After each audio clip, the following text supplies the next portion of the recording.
پھر دن ہوا،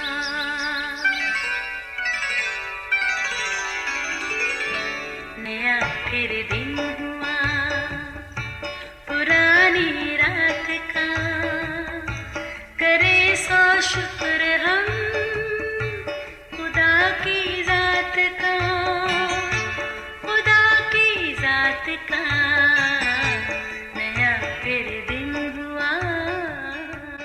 آج کی آیت: لیکن جتنی چیزیں میرے نفع کی تھیں انہی کو میں نے مسیح کی خاطر نقصان سمجھ لیا ہے۔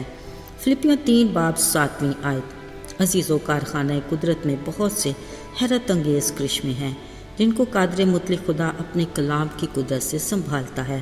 وہ ناممکنات کا خدا ہے، اس کے لیے کچھ بھی دشوار نہیں۔ وہ لا تبدیل ہے مگر زندگیوں کو تبدیل کرنے کی قدرت رکھتا ہے۔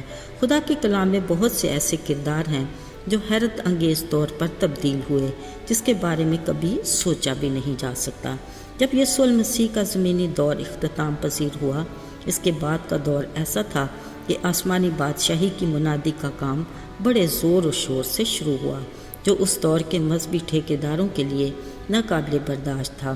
انہوں نے تو یہ سوچا تھا کہ یہ ایک بدعت ہے جو یسوع کے بعد دم توڑ دے گی، اور رفتہ رفتہ اس کے پیروکار اور اس کا نام لینے والے خود ہی مٹ جائیں گے، مگر ایسا نہ ہوا، بلکہ نجات کے کام کا پرچار روز بروز زور پکڑتا گیا اور ایمانداروں کی جماعت میں اضافہ ہوتا گیا۔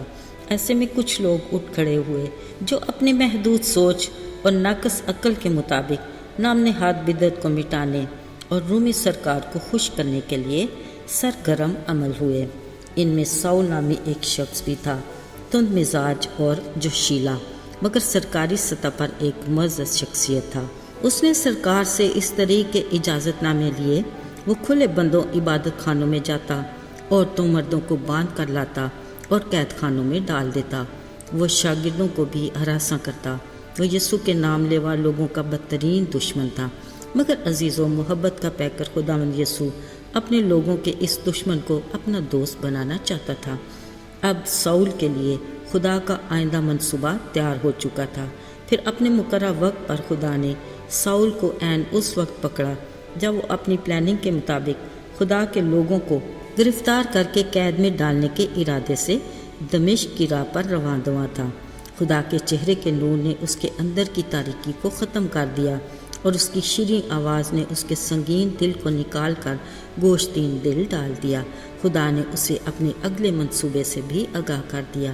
اب ساؤل ماضی کا حصہ بن گیا اور پالوس حال کی محبت بھری تصویر بن کر نمودار ہوا، جو تمام سننے اور دیکھنے والوں کے لیے حیران کن تھا۔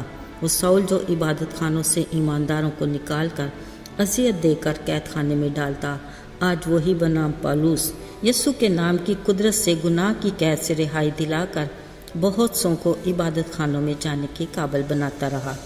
عزیزو، پالوس کے لیے خدا کا یہ حکم تھا کہ میں نے تجھ کو غیر قوموں کے لیے مقرر کیا تاکہ تو زمین کی انتہا تک نجات کا پیغام پہنچانے کا باعث ہو۔ آج جب وہ ایک جگہ بڑی دلیری سے نجات کی خوشخبری اور گناہوں سے معافی کا پرچار کر رہا تھا، تو ایک شخص بیٹھا جو پاؤں سے لاچار تھا۔ وہ جنم کا لنگڑا تھا اور کبھی چلا نہ تھا۔ وہ پالوس کی باتوں کو سن رہا تھا۔ اچانک پالوس نے بھی اسے غور سے دیکھا۔ خدا کے روح کی تحریک سے اسے اس جنم کے لنگڑے کے ایمان کا اندازہ ہوا۔ اس نے بیمار سے کہا، اپنے پاؤں کے بل کھڑا ہو جا۔ عزیزو، کلام مقدس میں لکھا ہے، وہ اچھل کر چلنے پھرنے لگا۔ آس پاس کھڑے لوگ بلند آواز سے کہنے لگے کہ آدمیوں کی صورت میں دیوتا اتر کر ہمارے پاس آئے ہیں۔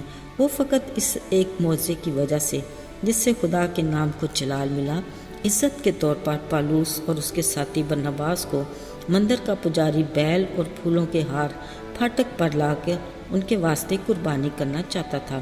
جب پالوس نے یہ سنا تو اپنے کپڑے پھاڑے اور پکار کر لوگوں سے کہا، ہم تمہارے ہم طبیعت انسان ہیں، تمہیں خوشخبری اس لیے سناتے ہیں تاکہ تم ان باطل چیزوں سے کنارہ کر کے زندہ خدا کی طرف پھرو، جس نے آسمان اور زمین اور سمندر اور جو کچھ اس میں ہے پیدا کیا، اور انسان کو ہر نعمت عطا کر کے ان کے دلوں کو خوشی سے بھرا۔